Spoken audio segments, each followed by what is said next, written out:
बिलासपुर में वक्फ संपत्तियों पर सख्ती, किराया नहीं देने वालों पर प्रशासन की कार्रवाई। वक्फ बोर्ड ने अग्रीमेंट और भुगतान का दिया निर्देश, 4 किस्तों में चुकाना होगा पुराना बकाया किराया।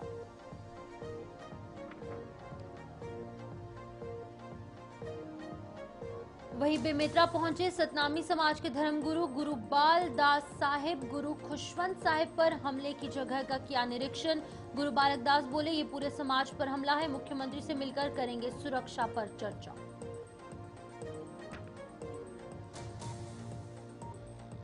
बिलासपुर में पुलिस कर्मियों के लिए निशुल्क मेडिकल कैंप। चेतना भवन में हुआ स्वास्थ्य प्रशिक्षण शिविर का आयोजन। देश भर के त्वचा विशेषज्ञों ने दी सेवा। एसएसपी रजनेश सिंह बोले, सेहत भी सेवा जितनी जरूरी।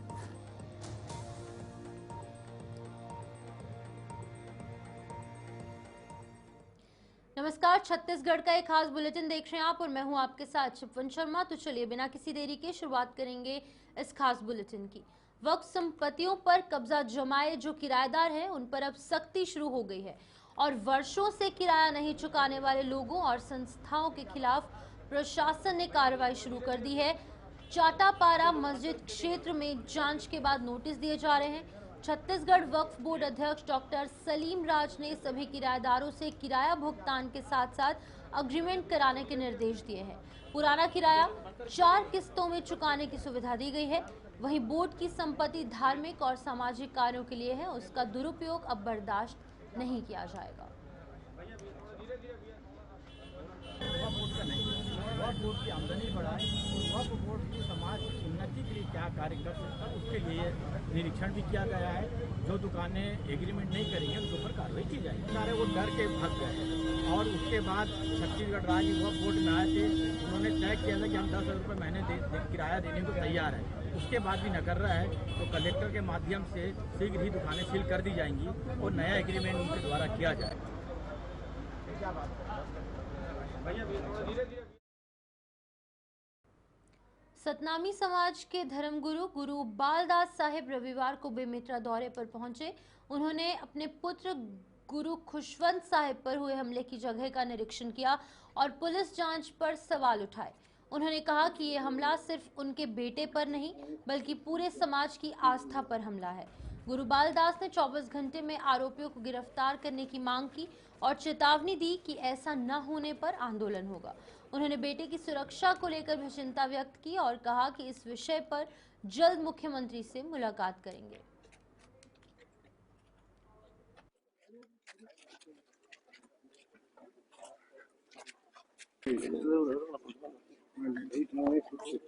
ये घटना ये बोलने का कोशिश कर रहे हैं, खंबा गिर गया, उसका चीनी छिटक के चला गया, कैसे अभी आप थोड़ी चटकेगा।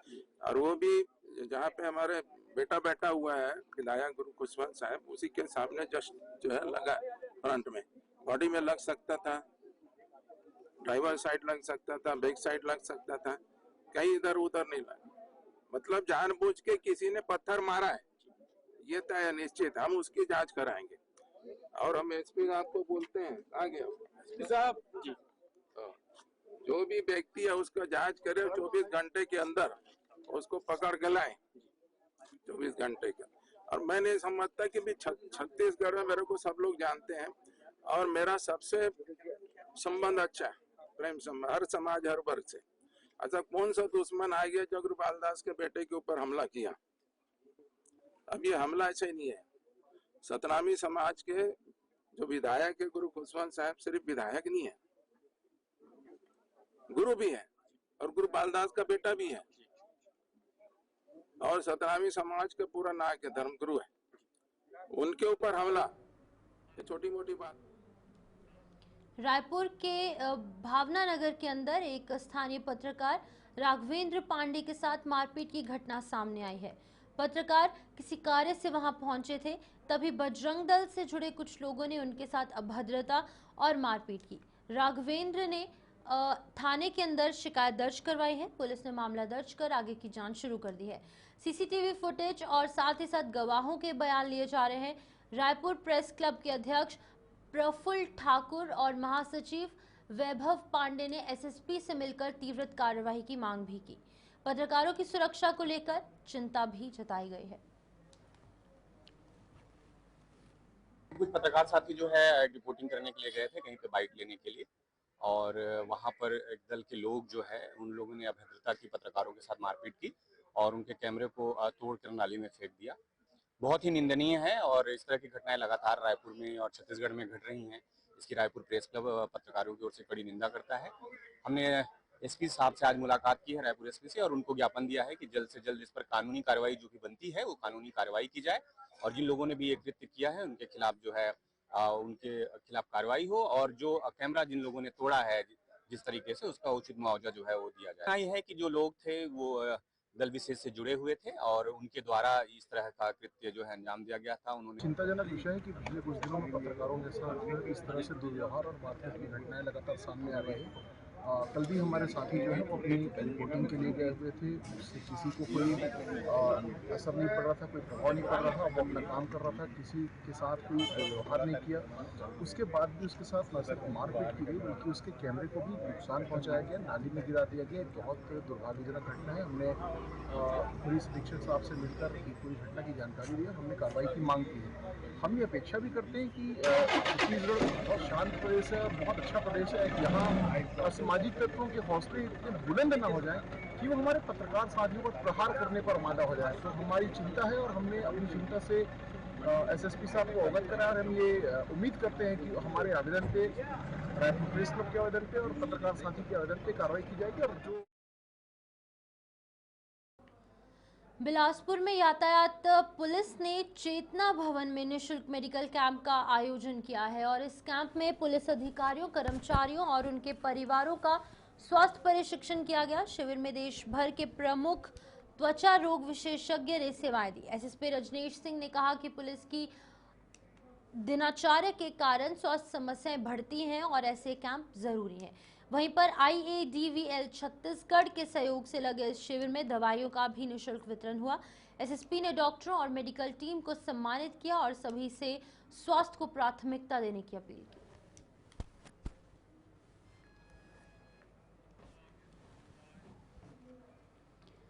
धमतरी जिले में लूट जैसी घटनाओं से निपटने के लिए पुलिस ने मॉक ड्रिल आयोजित की है। एसपी सूरज सिंह परिहार के निर्देश पर यह अभ्यास किया गया। 3 मोटरसाइकिलों में 6 युवक अलग अलग दिशाओं में भागे। सूचना मिलते ही जिले के 30 थानों पर पुलिस ने नाकाबंदी की। थोड़ी ही देर में सभी युवकों को पकड़ लिया गया और इस मॉक ड्रिल के जरिए पुलिस की तीव्र कार्रवाई और समन्वय की जांच की गई। एसपी ने कहा कि ऐसे अभ्यास जरूरी हैं ताकि आपात स्थिति के अंदर पुलिस पूरी तरीके से तैयार रहे। आम जनता से भी सहयोग की अपील की गई।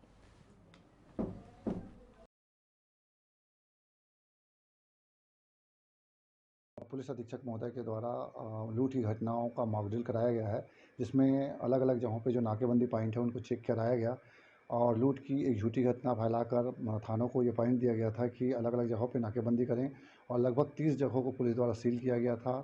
जिन लोगों को मॉक ड्रिल के लिए आरोपी बता के छोड़ा गया था उनको पुलिस के द्वारा पकड़ लिया गया। इस प्रकार हमारा यह मॉक ड्रिल सफल रहा।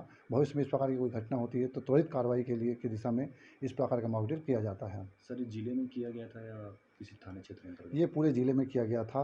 एक साथ पूरे ज़िले स्तर पर पहल चलाया गया था कि जहाँ जहाँ पे नाकेबंदी किया जाना है उन जगहों को सील कर दिया जाए ताकि किसी भी तरीके से कोई आरोपी ज़िले से बाहर भाग ना पाए। सर, कितने समय तक रखा गया था ये ड्रिल हमारा शाम को 6 बजे शुरू हुआ, लगभग 8 साढ़े 8 बजे तक के ये ड्रिल चलता रहा। क्या उद्देश्य था सर इसका? इस ड्रिल का मुख्य उद्देश्य जैसे शहर में कोई घटना होता है और आरोपी भागते हैं तो तुरंत शहर को सील करना, आसपास के जो पूरे ज़िले हैं उनको सील कर आरोपी को तुरंत पकड़ने की दिशा में यह ड्रिल उपयोगी रहता है। कबीरधाम पुलिस को नशे के खिलाफ एक बड़ी कामयाबी हासिल हुई है। ट्रक के गुप्त चैम्बर से 120 किलो गांजा बरामद किया गया। ट्रक में उड़ीसा से राजस्थान गांजा ले जाया जा रहा था। पुलिस ने चिल्फी थाना क्षेत्र में ट्रक को रोककर जांच की तो केबिन और ट्रॉली के बीच में छिपाया गया गांजा मिल गया। 2 तस्कर अकरम खान और पप्पू सिंह को गिरफ्तार किया गया। एसपी धर्मेंद्र सिंह ने टीम की तारीफ की और कहा कि नशे के खिलाफ ये अभियान जारी रहेगा। आमजन से भी सहयोग करने की अपील की गई।